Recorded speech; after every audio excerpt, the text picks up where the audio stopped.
Welcome back, friends, to episode 152 of the Guardian Project podcast. I am your host, Andrew, and I just like exotic pets. Yeah, just exotic pets.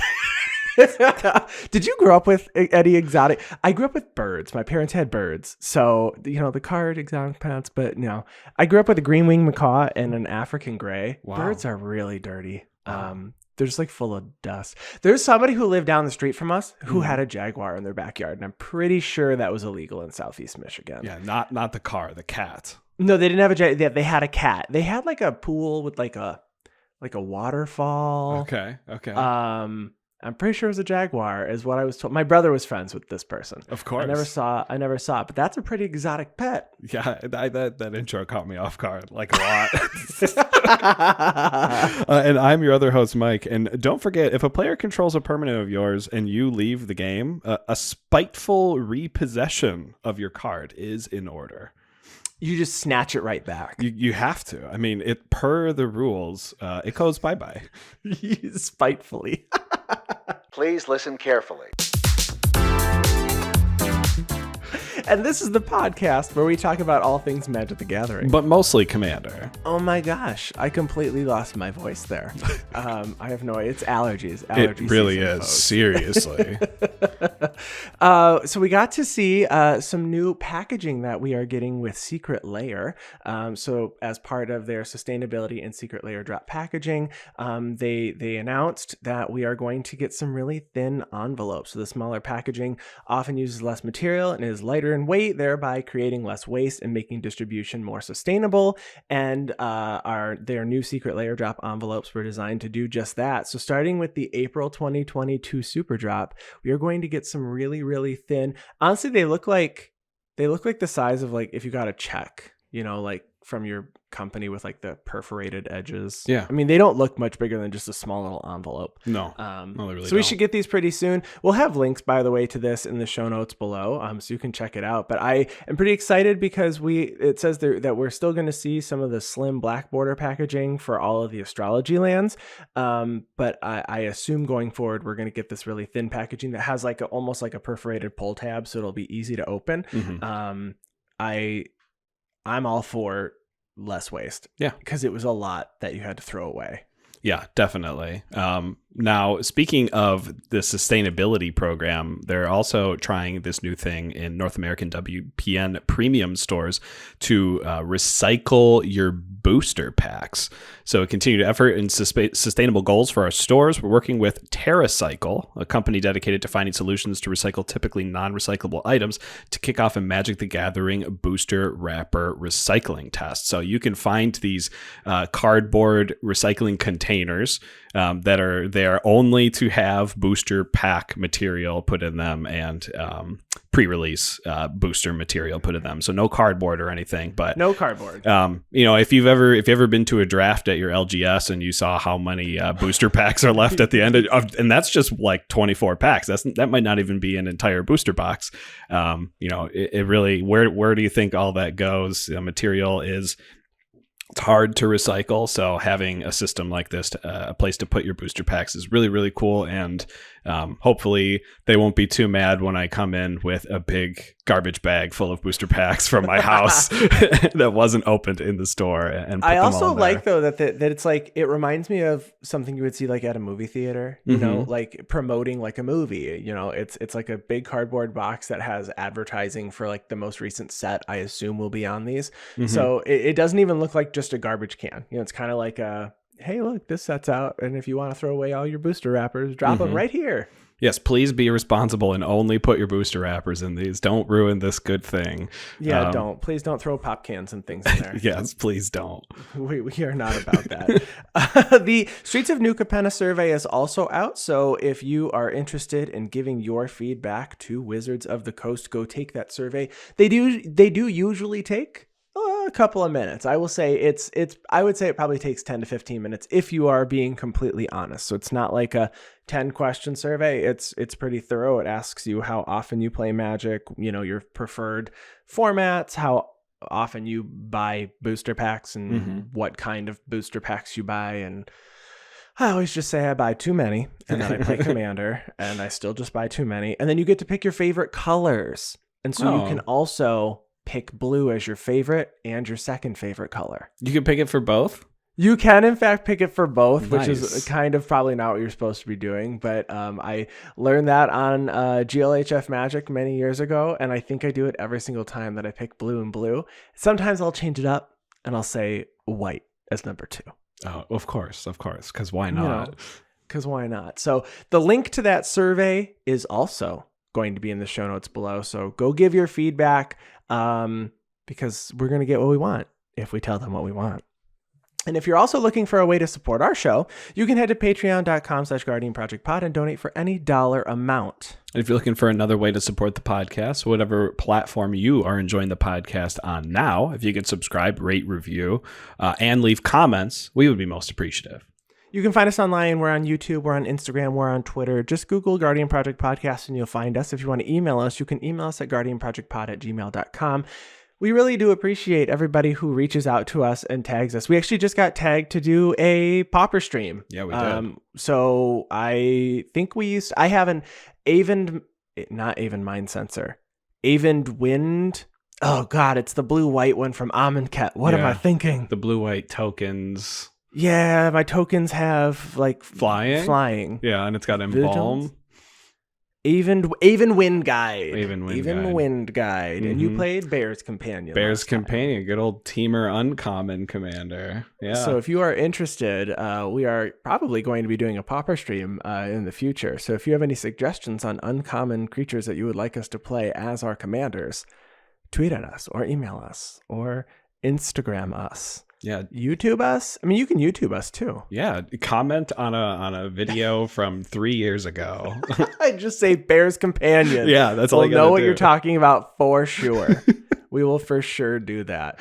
Mike, what are we talking about this week? So this week, we know that Streets of New Capenna is bringing to us a lot of 3-color combinations of things. We just finished the Triome cycle that got started in Ikoria, but there's another 3-color cycle that got finished here, and that was the Ascendancy cycle. So we saw Ascendencies from the clans of Tarkir from I don't know how many years ago. It was a long time ago before I started playing Magic the Gathering. But now we have an Ascendancy from each family from Streets of New Capenna to finish out the cycle of 10 Ascendancies. So we're going to talk about the Ascendancies, which ones we like, where we would play them, and maybe even which ones that we absolutely hate. I think it's time for us to ascend to this discussion.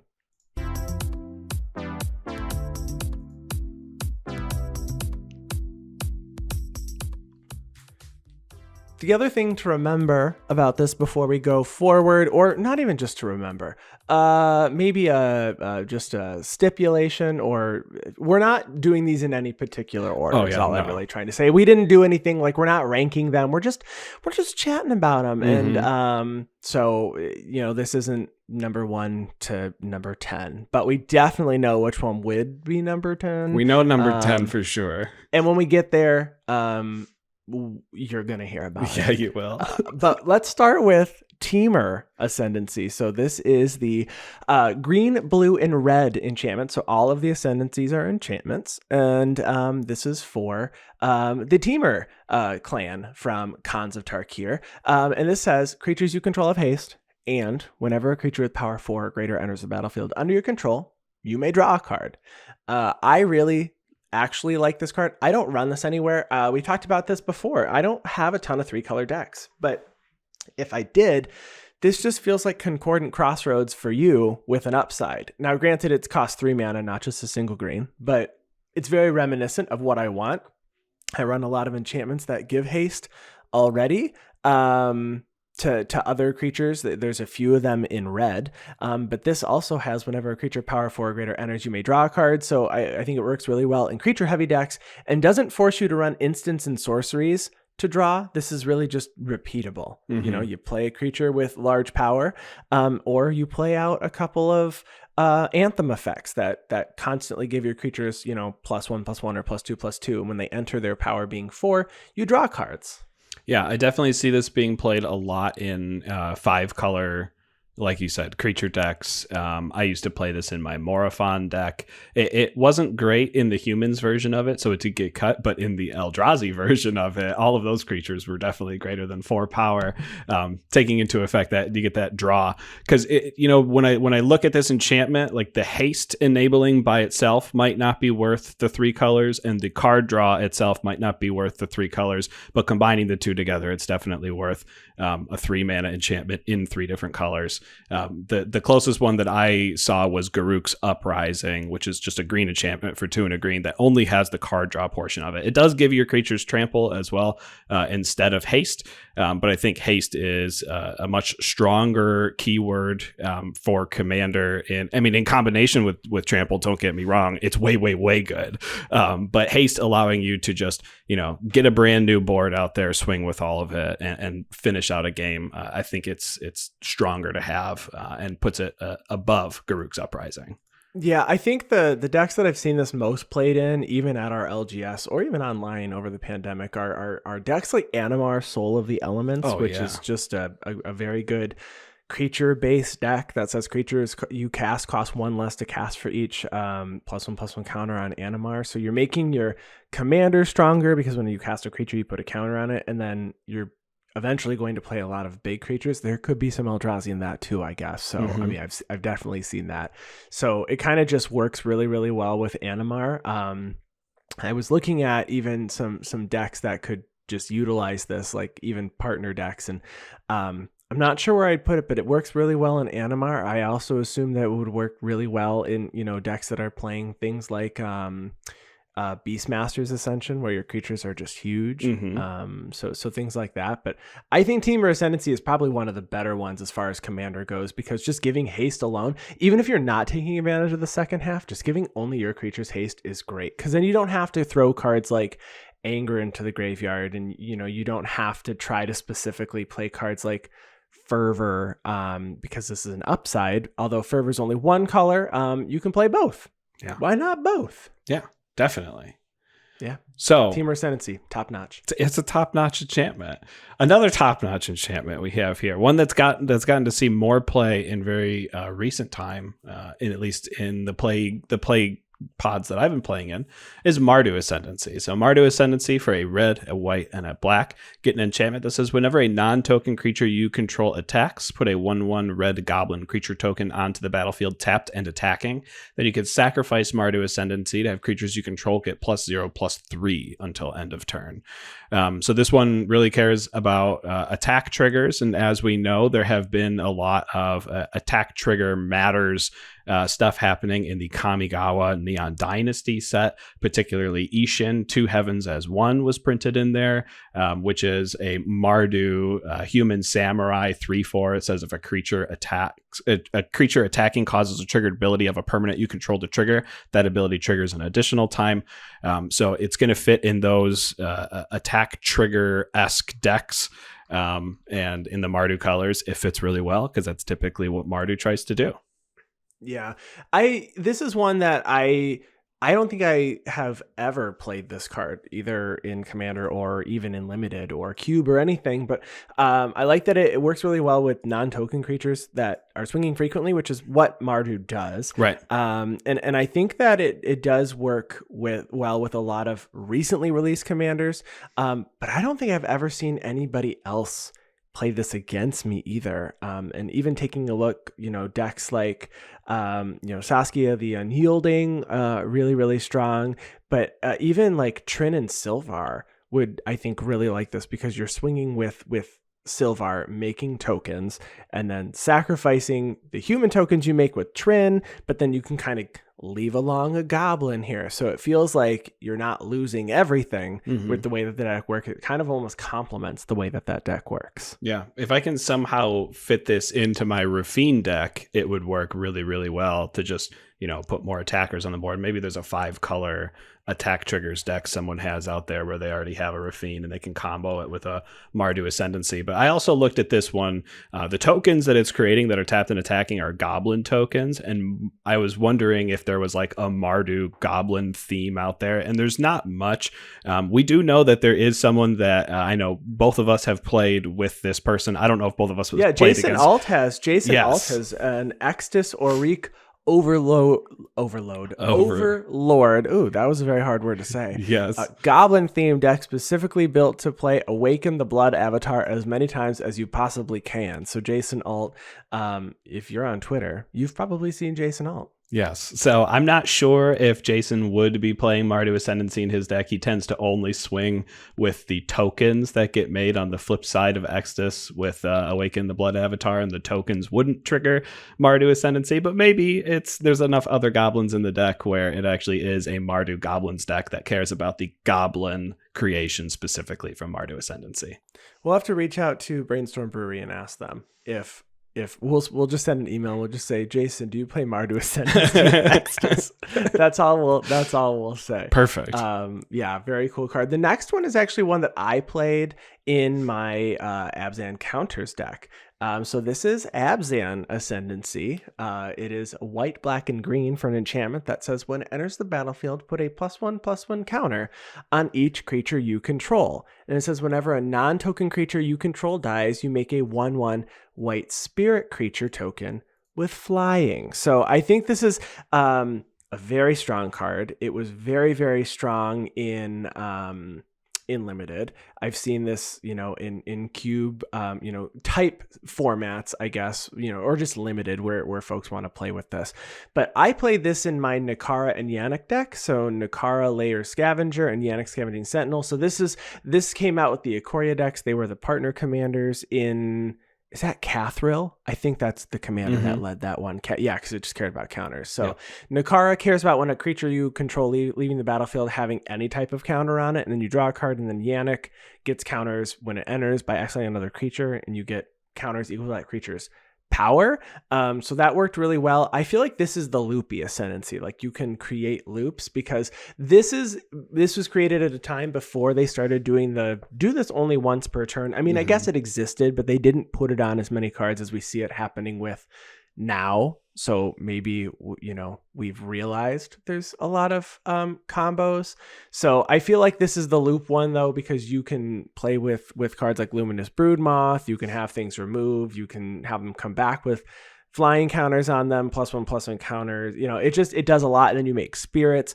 I think this card is a lot of fun. And I have personally played with this. And if you're playing with any sort of manipulation of counters that you can move around in Abzan, or even 5-color, I guess, this card does do a lot of work, but it is unfortunately only when it enters and not when they are constantly coming back. So I guess when they come back, they're not going to get a +1/+1 counter. But you usually play this when you have like a board of tokens out too. Yeah. Well, and you're in black, so maybe there's something out there that'll allow you to sacrifice permanents or sacrifice enchantments. So maybe there's a way you can loop it from your graveyard or something like that to take advantage of the enter the battlefield +1/+1. In fact, in white, there's definitely a few spells that will allow you to blink your permanents or flicker your permanents, and then you could take advantage of the extra +1/+1 counters that way. What's that? Is it Nethroi? What is the ultimatum? The Abzan ultimatum. That one brings back everything, right? That's that one, or is that the Sultai Ascendancy or the Sultai ultimatum? The Abzan one is the one that brings back one permanent of a different name. Of a different name. So yes, you could sack it, play that, maybe get that back somehow. I'm sure it could happen. Yeah, just blink your Eternal Witness over and over again and just keep casting it from your hand. And cast Abzan Ascendancy like 15 times. With the somehow there's 6 other cards on your board that are giving you infinite mana. Yeah, I guess the loopy stuff is probably the second half. When the non-token creature leaves, you make a spirit. So probably not the first part. But if you can make the first part happen too, go for it. That's right. So speaking of loopy combo things, I think this next one can kind of fit that bill a little bit, and that's Jeskai Ascendancy. So this is blue, red, and white for an enchantment that says whenever you cast a non-creature spell, creatures you control get +1/+1 until end of turn. Untap those creatures. And whenever you cast a non-creature spell, you may draw a card. And if you do, discard a card. So this does have some combos in mind that it can do, taking advantage of the ability to untap a creature, maybe even the ability to cast cards from the top of your library can help you with this. And then you have the extra add-on here of giving your creatures pseudo prowess with that +1/+1. The only thing Jeskai Ascendancy doesn't do for you is give you haste. But some of the creatures that it goes infinite with are like Emry, Lurker of the Loch, that has the ability to tap and choose a target artifact card in your graveyard, and you can cast that card this turn. So by casting a 0-cost artifact that can sacrifice itself, like Lotus Petal or something like that, you'll be able to go infinite, 'cause every time you cast it, you can untap Emery and blah, blah, blah. And I don't know if this card has a lot of use outside of comboing. You want to be able to do a lot all in one turn. Even the looting ability on the second half in combination with like Elsha of the Infinite, which was one of the alternate commanders in the Savine precon. Even Elsha that can cast cards from the top of your library, being able to loot. Elsha itself actually has prowess herself anyways, so you're just going to get double effect there. But again, you're just going to be filtering through your entire library with Jeskai's Ascendancy and Elsha of the Infinite. So again, I'm not sure there's a way to play this without comboing. Andy, have you seen Jeskai Ascendancy out in the wild? Not in Commander. I remember this was crazy when it was back in Standard, because it used cards like Retraction Helix, which gives a target creature tap till until end of turn it has tap, return target non-land permanent to its owner's hand. So you're able to like loop cards. You can get cards even like a Mox Amber back to your hand now. You play it down for 0, and then you get to untap your creatures, and then you're netting basically infinite mana here, right? And you're also getting infinite loots, and you're getting storm counts, and you're getting giant creatures. I don't think this. I probably wouldn't play this unless I was comboing, and I have literally no idea where I would put this card. Like, I guess any Jeskai deck would probably work. I feel bad like saying that because it feels like I'm making them all very generic, but I feel like most Jeskai decks are probably doing things already that Jeskai Ascendancy would care about. Gabby Nest Warden makes a bunch of tokens, so if you can, kind of loop a little bit, all those tokens can get huge. Kaikar Wind's Fury is doing the same thing. You're making a bunch of spirits that you can make huge. Elsha the Infinite, like you mentioned, it is nice that you can play non-creature, non-land cards from the top of your library. So if the Ascendancy's there, and then you kind of go from there. But I don't think I have a deck that I'd want. Do you have a deck you'd put this in?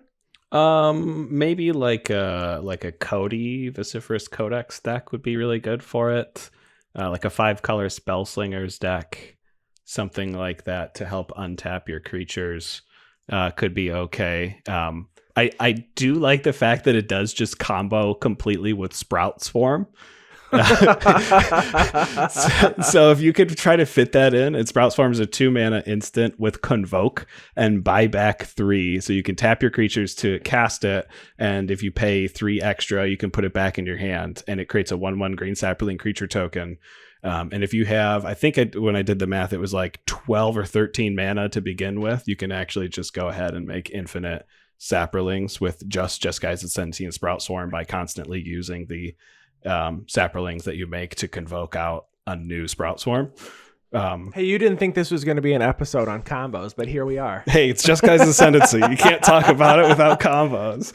Let's talk about one that doesn't combo very well, though. Sure. Which is the Sultai Ascendancy. So this is the black, green, blue Ascendancy Enchantment. At the beginning of your upkeep, look at the top 2 cards of your library. Put any number of them into your graveyard, and the rest back on top of your library in any order.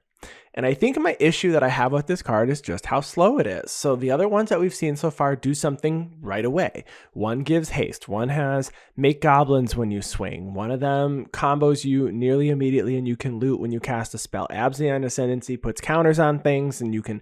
This one is like, all right, you did it. We'll start working next turn. And the most you can do is look at the top 2 cards of your library and put any number of them into your graveyard and the rest back on top. It doesn't make a zombie. Nope. It doesn't do anything other than throw stuff in your graveyard, which I'm not saying that's not a bad thing. I just think that there's there's just more efficient ways that are less slow to do that in these colors. And I don't know if I'd want this because one, it could just get removed. Now, I don't think anyone's going to remove Sultai Ascendancy. No, they're not. I don't think anyone's going to remove this. So I guess once you play it, you're going to get to I guess almost scry. What is it? What's it called? Not scrying. It's called Surveil 2. Thank you. Surveilling. Thank you. It's basically Surveil 2. So if you play a Surveil deck, Sultai Ascendancy is right there. It basically surveils, just doesn't have the word surveil. Yeah. But I would play mulch. I would self mill with other things. I just don't think. I wish Sultai Ascendancy said like for every creature, and I know this is very much the Ascendancy card, but for each creature put into your graveyard, make a zombie or something. But it just doesn't. It doesn't do enough. Even Ascendancy Brood Tyrant says whenever one or more creatures are put into your graveyard, make a zombie. It'd be nice if this also had that. Yeah, it just doesn't. Surveil 2 at your upkeep. If a creature gets put into your graveyard, make a zombie. That wouldn't even be that much more power, and I think that would be fitting. I think at the beginning of your upkeep, Surveil 2 on a 3 mana enchantment is okay if it was 1 color, but 3 colors is ridiculous for that little amount of effect that you get for this card. It's just unfortunate. But don't knock it, I guess, if you haven't tried it. I've not tried it. Maybe it's bananas in some deck. I just don't think it is. You're definitely playing it in your Ramos Dragon Engine deck, but it's strictly for the colors. And it's strictly for the colors. You're getting 3 counters on Ramos. That's it. That's the only reason. Oh my gosh, I'm playing Ramos Sultai Ascendancy. And filter the top of your library a little bit. Yep. Okay. Ramos Charms. Oh my gosh, you can make Ramos Ascendancies. There you go. It doesn't even have to be charms, just Ramos Ascendancies.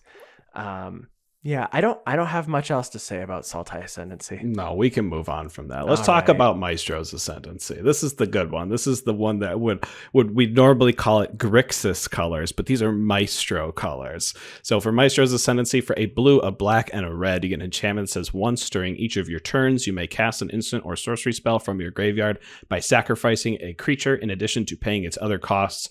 If a spell cast this way would be put into your graveyard, exile it instead. We did talk about this one a little bit on our combos episode, so definitely check that one out if you want to hear about how you can win the game instantaneously with this card. But again, this is one of those cards where you're talking about comboing, and there are, I think in both of our opinions, better permanents, better big turn cards that you can use. This one is really giving you incremental value turn after turn, where a card like this, I think you would rather try to win the game with as soon as it comes onto the battlefield. Yeah. Some instances of like maybe some ways this would be good. Like Jeska's Will is a bomb of a card. We all know it. 3 mana sorcery. And if you control your commander, you can have both adding a red mana to your mana pool equal to the number of cards in target player's hand, and exiling the top 3 cards of your library and playing them till end of turn. Being able to get 2 Jeska's Wills is going to be awesome. You're either getting double mana and double the amount of cards, or if you don't control your commander, you can actually have one side and then the other side. I think if that works that way, maybe you can't. No, I don't think you can. I think you have to copy it the way that it's cast. But you can get double red mana or double the amount of cards with the Jeska's Will. So there is some incremental stuff, and maybe you can win off of a double Jeska's Will, but it's just much harder to do. And it's that whole once per turn caveat on these permanents. Yeah, and we did talk about this on the combo episode. So if you didn't listen to that, you made mention that this is even, redundancy to Kess Dissident Mage. Yes. So Kess basically just says the exact same thing on the card as a 3/4 flyer. That can be your commander. So I like that. But I don't think I'd want this as, I feel like I'd want it for redundancy in Kess, but I don't know if I care that much. I feel like I personally would rather play a card like Past in Flames, that gives all my cards flashback until end of turn, or overloading Mizzix's Mastery, so I could just cast them all for free. I don't know if I want to spend all 3 mana to hopefully have stuff in my graveyard and take advantage of it in the future. You know, I'm not sure without it being my commander where if it's removed, I can get it back, I guess. I don't know if I really want it personally. Man, that's a whole nother ball of wax. If we could have these as commanders and how to build around them, they would be this conversation would be so different. Could be your commander. Oh my gosh. I think our discussion around some of these would be way, way, way different. I probably still wouldn't want to play Sultai Ascendancy, I guess. But I agree. But Maestro's Ascendancy, it will create a fun, memorable play for somebody when it happens. Yes. This one is not at the bottom of the list. I think this is solid, middle of the pack. It does things you want. And this is likely due to the fact that it has to also be designed for limited Magic. Yeah. You know, this was not designed specifically for Commander. You know, like sometimes you know when a card was they want the Commander players to play that card. But the next one here is another Ascendancy that I really like, but is unfortunately saddled by the do this once only each turn clause, and that is Riveteer's Ascendancy. So black, red, green, which I have now, somebody coined it online for me, which is fund, which is fun jund, which is Riveteers. And I have really been enjoying this. I played the Beamtown Bullies deck, and you're working on a Henzi deck right now. Yes. And I am finding that this is the most fun I've ever found this color combination to be. But Riveteer's Ascendancy is an enchantment for black, red, green that says whenever you sacrifice a creature, you may return target creature card with less mana value from your graveyard to the battlefield tapped. Do this only once each turn. Now, I will say here, this could have been the most loopy of all of the loopy enchantments, because this is like in really good colors for aristocrat strategies. The only difference is maybe even switching out, like maybe making it the Abzan color would have been even better to have white. But the number of sacrifice outlets that you have in black and green, you add red for some other fun stuff with creatures at ETB when they come back.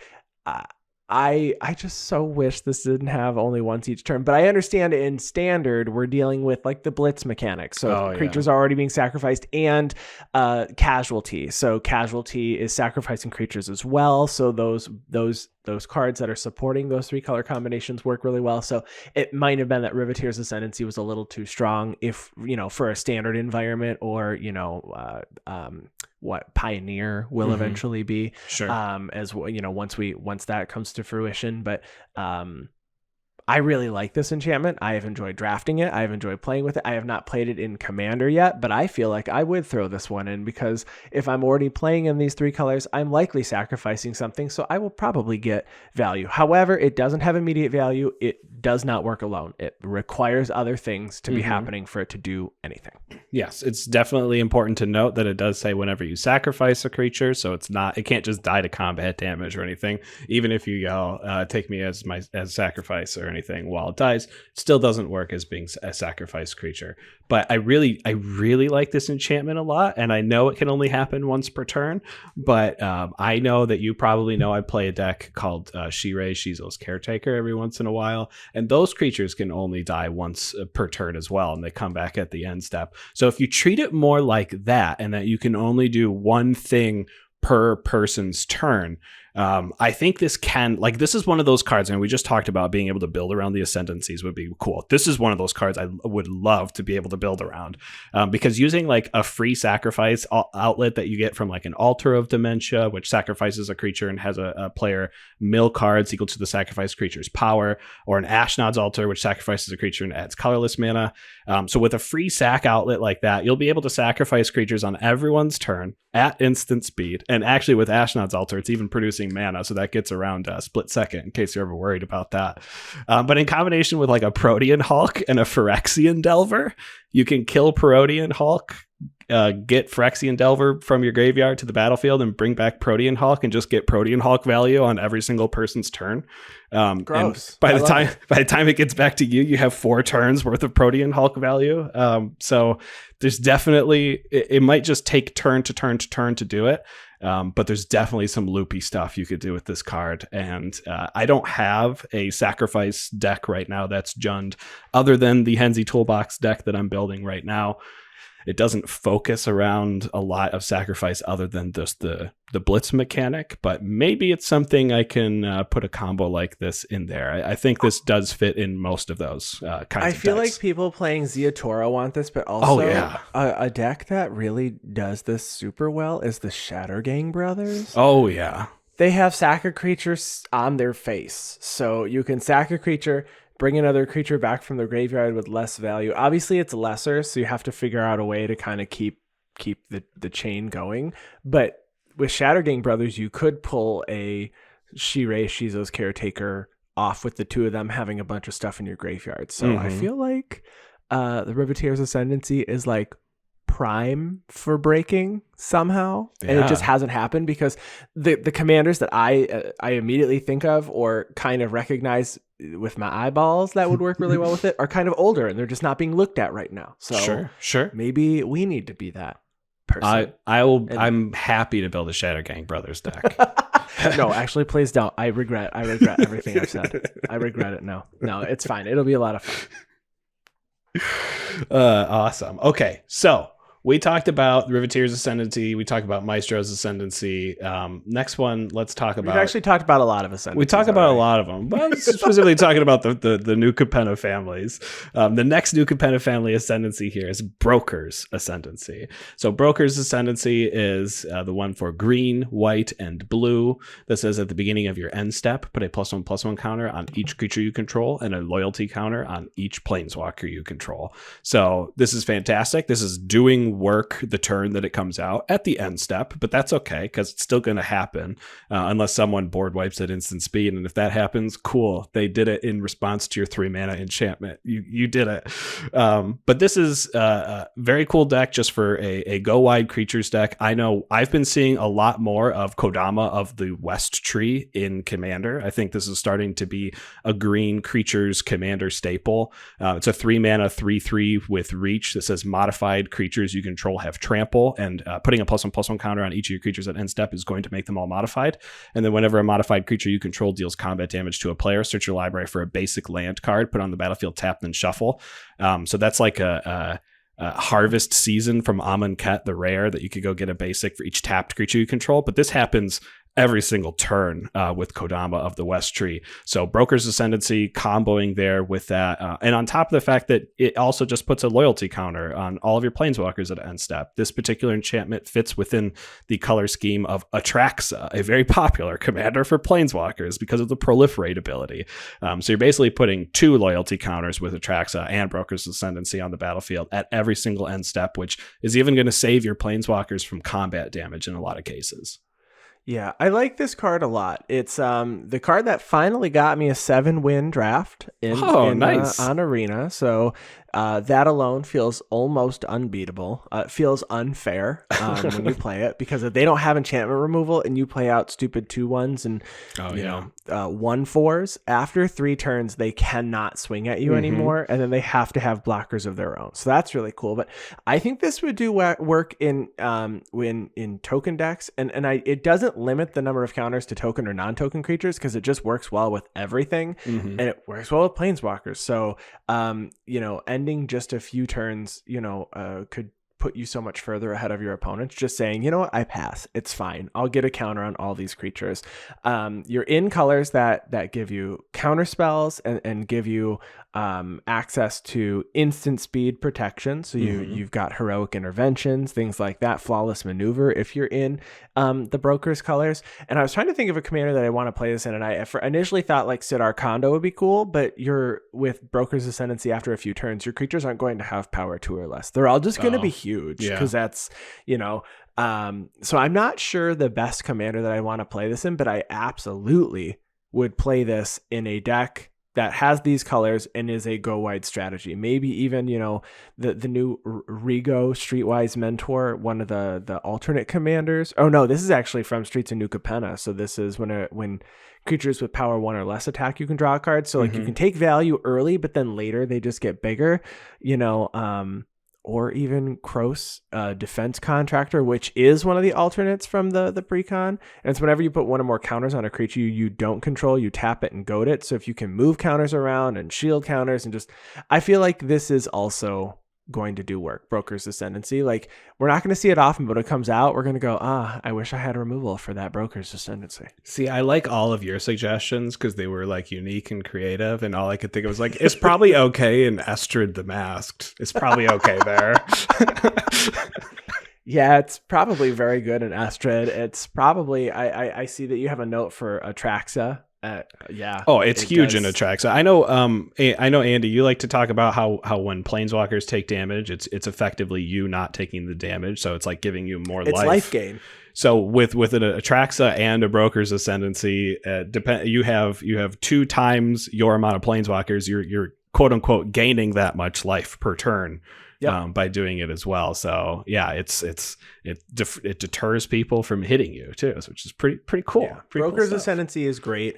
If anyone is playing this, I really do want to know what you're playing it in. So let me know. Mm-hmm. But let's move on to the next Ascendancy. The one that on our show notes we have highlighted in brown, and my first statement is literal poop.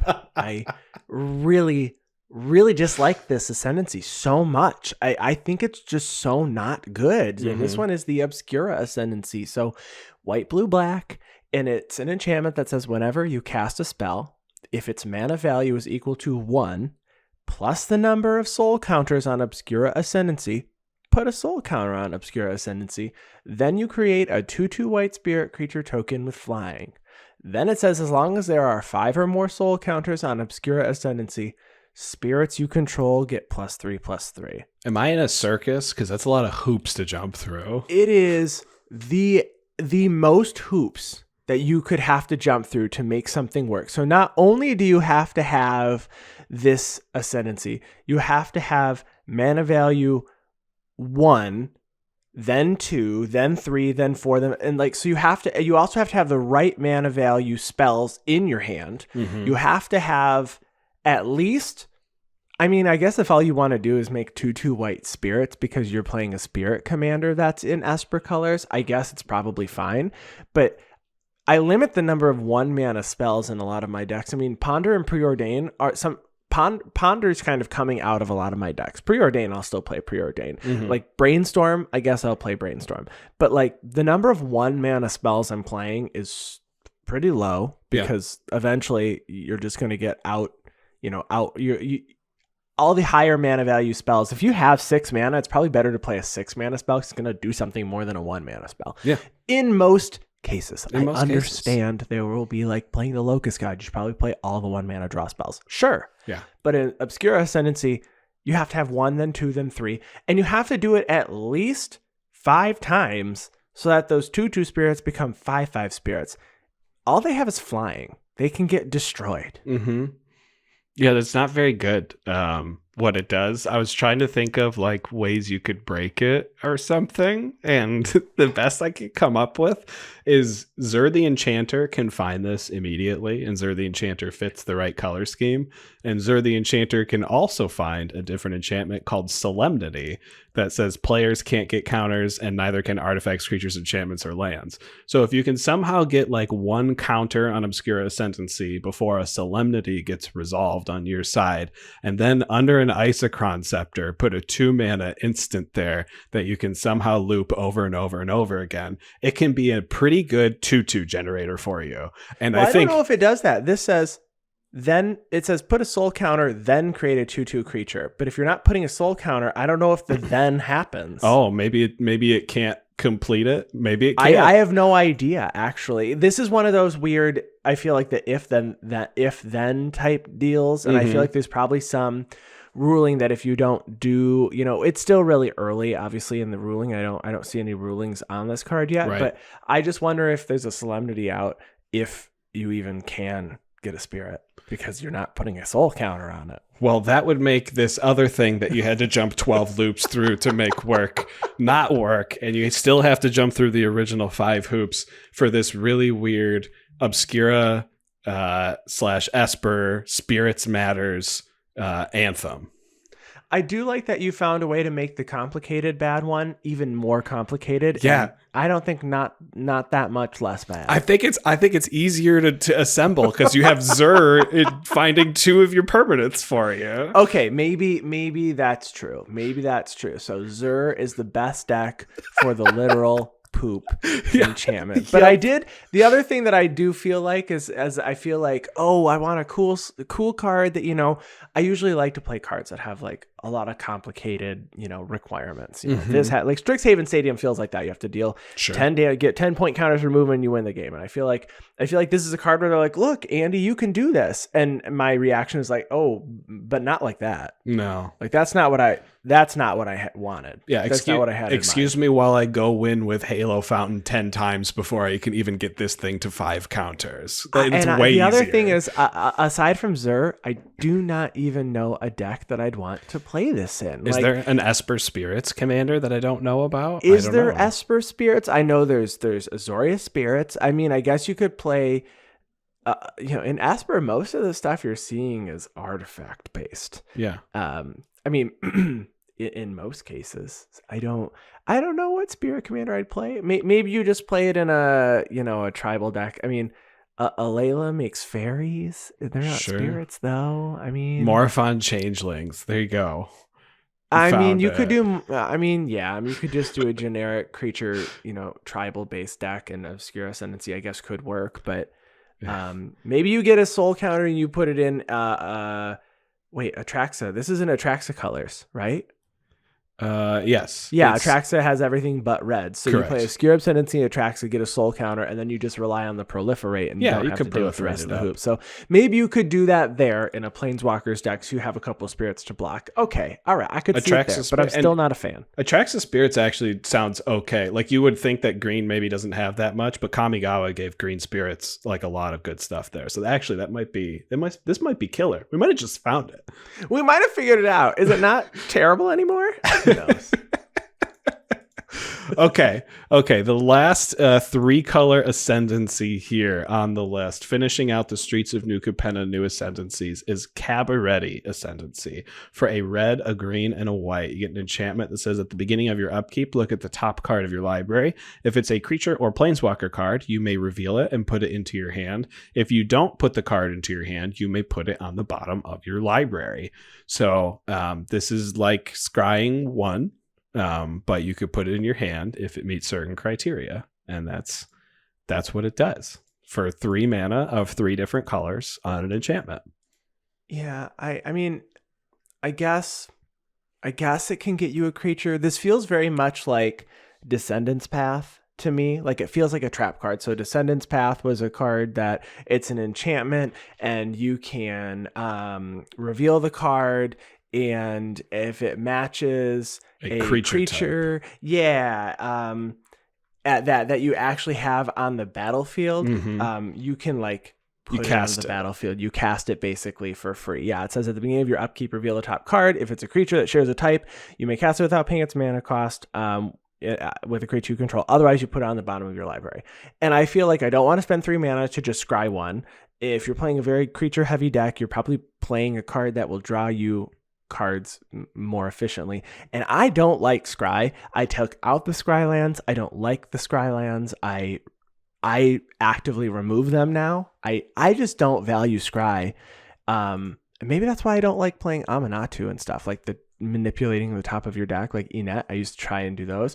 I don't like this, and I feel like this card, even though it does way more, in my opinion, than the Sultai Ascendancy, I feel like it also kind of falls to the bottom of the list of, I don't really want this, and I don't think I'd want to put it in a deck even that probably could take advantage of it.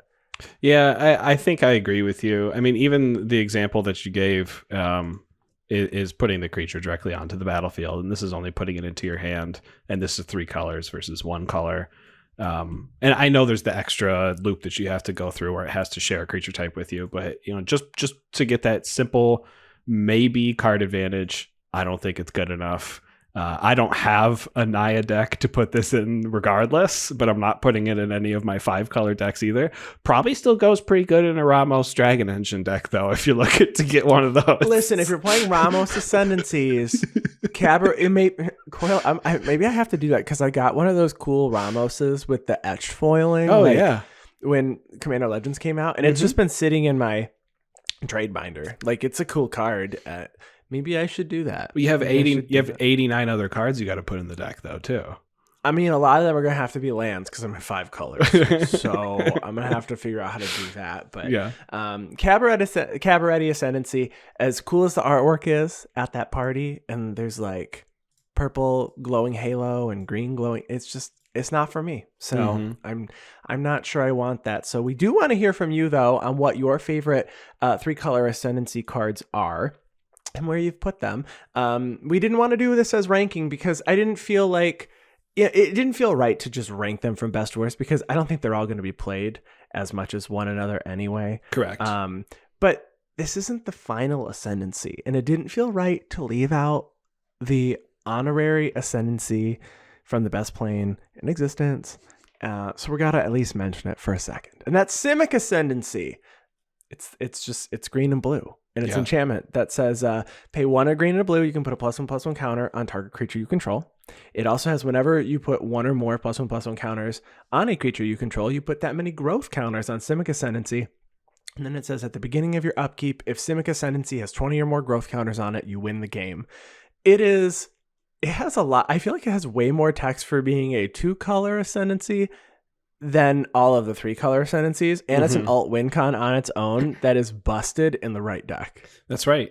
Can any other Ascendancies say that they can win the game? I don't think so. They cannot. They can set you up to win the game, but none of them can win the game for you, quite like Simic Ascendancy. Yeah.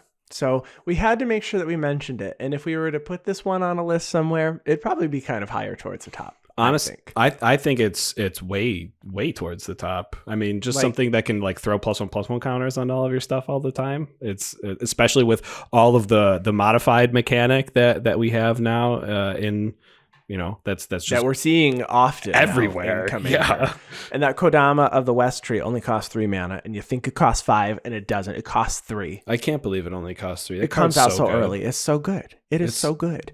So if you are looking to play an Ascendancy deck, you do have 11 of them.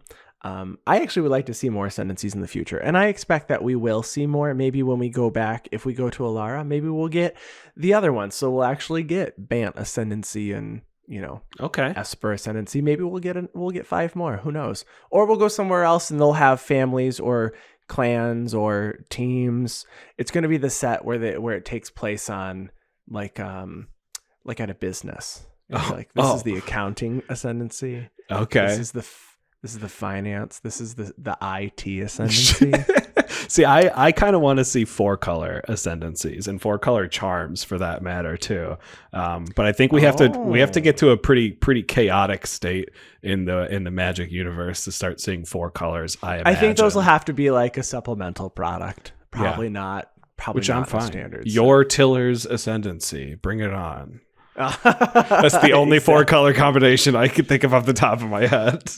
Yeah, we oh my gosh. Witch Maw's Ascendancy. Got one. Ooh, yes. So we want to hear from you. What Ascendancies do you play? Which cards do you like that we talked about today? And that's actually going to wrap up our episode this week. You can find me on Twitter at Andy Flory. And you can find me on Twitter at WormCoilEngine. And we want to give a special thanks to Ryan Nichols, our editor and producer. Thank you so much for everything that you do. Chris Wolf, he handles all of our graphic design. You got to go check out all of his artwork. You can find him on Twitter, and you can check out all of his artwork over on our YouTube channel. And we want to hear from you. We want you to email us. I know I told you guys to email us last week. No one emailed us last week. So we want to hear from you specifically via email this week. Email us at guardianprojectpod@gmail.com. And what do you want it to be about? What do you want the email to be about? I want it to be about Magic the Gathering. Maybe Commander specifically. Tell me some new, not a new deck, but a new combination of cards that you're playing in a deck that you're building right now. Like maybe you're building a deck because there's a certain combo that you really want to play around in Commander. Email us about that, please. We'll have a prize. We'll give a prize. We'll give a prize. I got 3 packs of Dominaria sitting over here on my you got desk. actual packs. Ooh, we got tokens. We got guys. We have playmats. Who knows what the prize will be? So you we better have so much stuff. You better email us, and if you listen to us next week, we will talk to you then. Bye, everybody.